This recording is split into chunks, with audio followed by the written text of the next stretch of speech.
Hey guys, good morning. So yan, nandito ako ngayon sa farm ni Sir Melchor guys. Kasi sabi ko sa kanya, ayan, bibili ako ng kanyang mangga. So yan guys, tingnan natin si Sir Melchor Bayudang po. Ayan. Kaya mo talaga sir?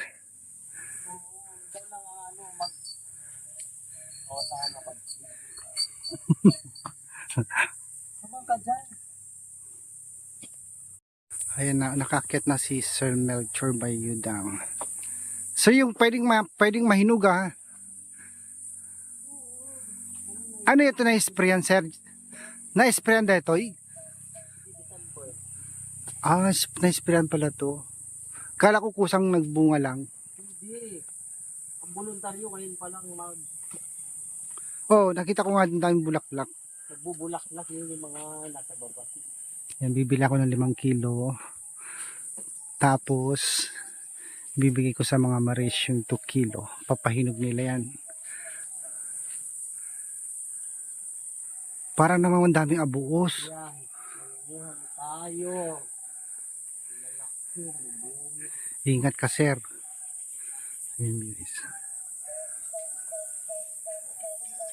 Pag nalaglag, hindi na pwede ano. Pwede, nahinog na yata yan.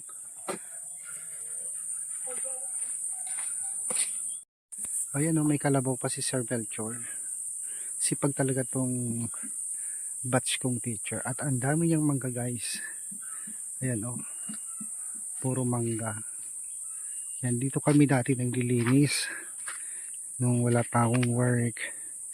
Yan. Tinatawagan niya ako magmasahe. Tapos maglinis ng farm. At dito nililinisan namin dati guys lahat. Pero ngayon masukal na ulit. So yan guys, lumipat na naman si Sir Melchor. Yan, ang dami talagang bunga ng mangga niyan guys. Oh. Di bali sir, marami ka namang ano, lupain. Dahan-dahan lang si Bamalag. Binili ko nung isang buwan, nung isang taon. Magkano bili mo dito? 100,000. Oo. 100 bili ko nito. Sino naman magmamana ng mga to? Wala ka namang anak. Mga pamangkin, kapatid, ano. Daming bunga ng mangga nila guys. Inesprend kasi siya. Tsaka iba nahihinog na sa taas. And dapat talaga ma-harvest na ito. Sayang pag ano, pag nababasa ng ulan. Mamamatay ako. Dapat sa ipa-harvest mo na yan kasi masisira pag naulanan. Masisira siya pag naulanan. Pag nabasa ng ulan. Hindi, may gamot naman na nakasabit. Nakita mo yan? Oo. Kasi naninira dyan, insekto. Yan, binabadgetan ko. Nakita mo nakasabit. Oo nga. Mahal yan. Yan yung sinasabi niya sa yun Nakita mo guys. ba insekto nandyan siya? Ang dami yung insekto sa loob. Yan pupunta yung insekto kaya hindi siya nasisira. Ang daming laman ng puro insekto na yung laman ng loob. Ang gagamitin ko na suklong dito yung malaki. Mamaya. Ano yung nakalagay sa loob nito? Yung sa bote? Gamot. Mamamatay yung ano. Ang daming lamang insekto sa loob. Oh, Pupunta dyan. liliparan na sila. Linis ng mangga ko. Walang sira.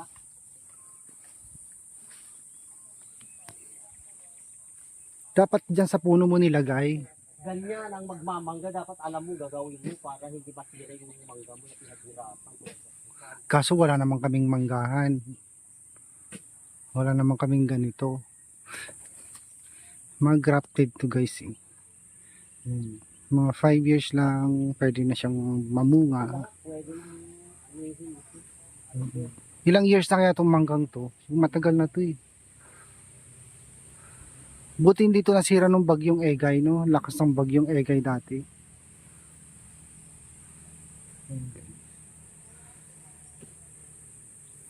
Kalabaw mo rin to. kapatid ko. Ah, sa, Siguro dito. paano mo inakyat dito sa dumaan? Wala sa hagdan to dumaan. Mahirap lang dito sa inyo tubig. Paano magpainom ng kalabaw, paliguan?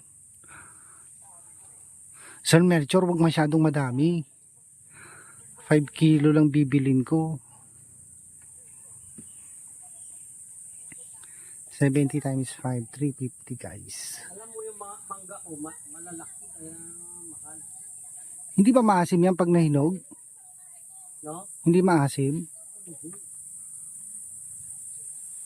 Mala Mamay bababa ko na isang lalaki. malapit na mahinog, you know? First class siya yung mangga ko. Hmm. Hindi katulad yung mga village na. O yung sa palengke maliliit siya pero matamis. Tapos kulukulubot yung balat. Ano, mura lang. 3 kilo 100. Pero maliliit, kulubot yung ano, kulubot yung balat. So ito guys, after mamitas ng mangga yung aking batch, andito na naman kami sa ano, sagingan niya. Mamimitas to ay may kukunin daw siyang saging, bunga ng saging. Saan na ba yun? Dahan-dahan Sir Melchor.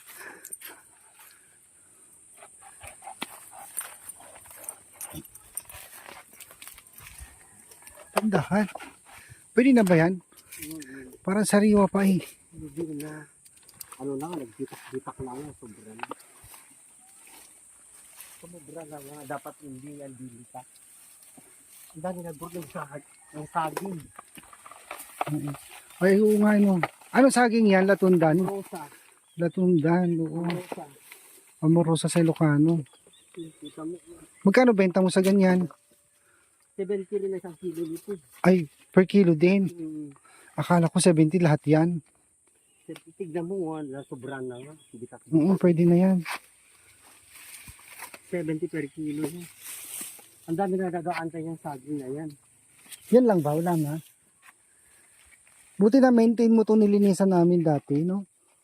Diyos ko, katatapos na naman naglinis. Nag-alad sila, ayan. No? Ayaw mo na ako tawagin maglinis eh. Lasa, mayaman ka na. Yaman ka dyan. Bibili ka na lang. Kasi farmer talaga. Yun ang aking trabaho. Ano? Tama na. Ayan. Eto, di ba sa'yo din tong lupa na to? Oo. Ah, kaninong tanim yan? Tanim ko, pero hindi. Pataan yan, dami-daming bunga niyan sa ilalim. Hindi, itong malalaking dahon. Ano yan? Yan. Parga. Ano ba Tagalog ang parda? Ah, Kalimutan ko. bataw. Hindi, iba ang bataw. Ang bataw parang upo. Patay, sundo. Kinanta na yung bahay kubo. Hindi ko na alam. Hindi ko rin alam yung Hindi ba Tagalog. bataw? Hindi. Patali, parang patali siya, di ba? Ay, bataw siguro. Alam, kalimutan ko din. Ayan ang may-ari ng sita sa kapatid. Ah, yung at kapatid mo yon? Hindi, asawa ng kapatid. Wala namang... Kaya ko bibigay yung bayad. Oo, sige. Yan guys. Nakapag-harvest na siya ng mangga at Hindi ano, marunong mag-gasita. mangga at saging guys. Ganun mo lang, oh. Ganyan. Ganon. Ganyan. Huwag mong bunutin kasi masira yung bubunga. Yan guys. Dito na ako sa bahay naman, PB Lab. At ito, binili ko sa mga girls. Additional na stock. Hinihingal ako sa hagdan guys. Ang taas po, sorry. So yan mga babayan, ito may binili akong konting gulay para sa mga girls. Para additional stocks nila. So sabi ko kay Sir Melchor kanina, Sir, pagbilhan mo naman ako ng mga gulay, yung mga talong, sitaw, kasi yun nakita ko dun sa farm niya. So yan, sige mamitas ka na lang, sabi niya. So binayaran ko na rin at binigyan ko na rin ng additional 2 kilo na mangga itong mga Marias yan para matikman nila. At sabi ko sa kanila, lagyan nila ng bagoong at pwede ng ulamin guys. Masarap yan. So guys, maraming salamat po sa walang sawang suporta. Thank you so much po sa panonood sa aming mga vlog. Huwag niyo pong kakalimutan mag-subscribe, like, and share. Thank you and God bless you all po.